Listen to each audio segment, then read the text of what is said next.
beste kideak aurkeztu nahi dizkizue, Irune, Garazi, Joane eta Enara. 2014an sortu duen maraka, Irunek eta biok, gero Garazi sartu zen taldera, eta orain Joane eta Enara ere sartu edo batu zaizkigu. Datorren urtean 10 urte egiten dugu, eta pentsatzen gabiz, ze lan ospatu. Ardura partekatuak ditugun kooperatiba txiki bat osatzen dugu, eta lehen aipatu dute beste aurkezpen batzuetan ez da, baina diseinatzailea gara, baina aparte de diseñadoras, también somos de vez en cuando transportistas, telefonistas, comerciales, ¿qué más? Economistas, medias. Eta azkenean talde txikia gara eta denak dana egiten dugu. Baina egia da, batzen gaituen gauza bat, badala gauzak aldatzeko eta gauzak bestera batera egiteko grina. Baina duguz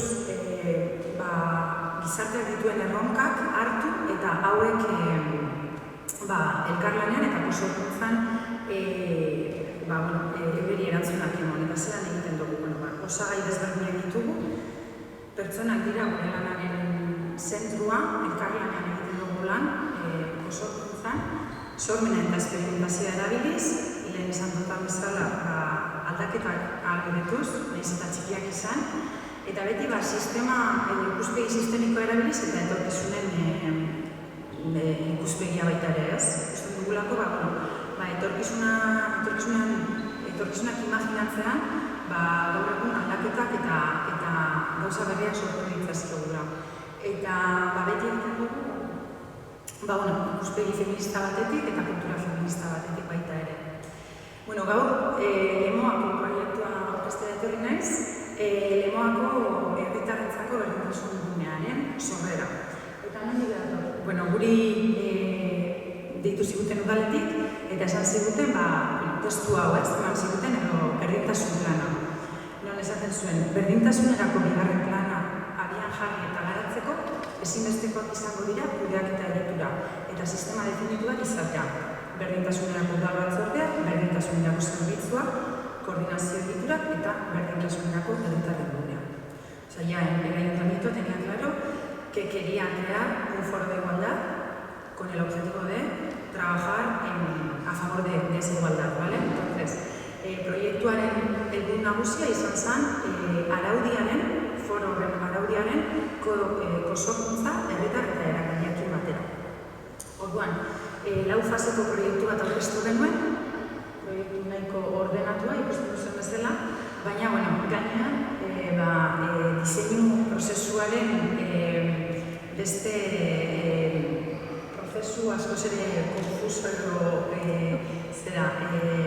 animatasa denantza gehiago duena jarri nahi izan dut.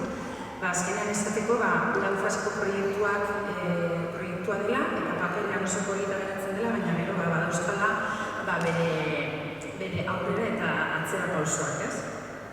Laburbilduz, komunikazio fase batekin hasi genuen proiektua, non soporte fisiko zein digitalak erabiltzen genituen, helburu nagusia izan zelako herri guztira informazioa heltzea. Informazioa era ulergarria eta argian. Eta helburua zen, parte hartze prozesu honetara, foro honen araudiaren diseinura, elkarte, eragile eta interesasutu pertsonak gonbidatzea. Konsorkuntzari dagokionez ere, hor elkarte, eragile eta herritarren behar izanak erronkak eta kurateuek zeuzkaten iritziak ekartzea zen helburua, eta baita ere berdintasun foro batek edo gune batek izan behar zituen gutxieneko baldintzak aurkeztea. Definizio faseari dagokionez, barnelana izan zen gehiago, araudi bat sortu behar genuen, eta dakarren guztia, funtzioak, izaera, objektua, partaideak nortu izango ziren, nola esatuko ziren partaideak, eta hau guztia izan behar zen itzulera bat, lehenengo konsorkuntza fasea horren da. Hau da, herritarrek esaten zutena, araudi horren barnean egon behar. Eta guztia zergaitik kontatzen dut, ez? Edo zer da desberdinak duguna, diseinuaren ikuspegitik egin dugula. Azkenean badaude beste forma batzuk egiteko, baina kasu honetan,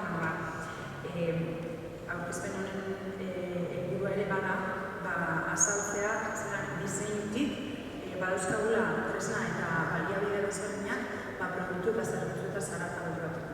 Eta herritarren eta administrazio publikoaren arteko zubilanaren aldaguna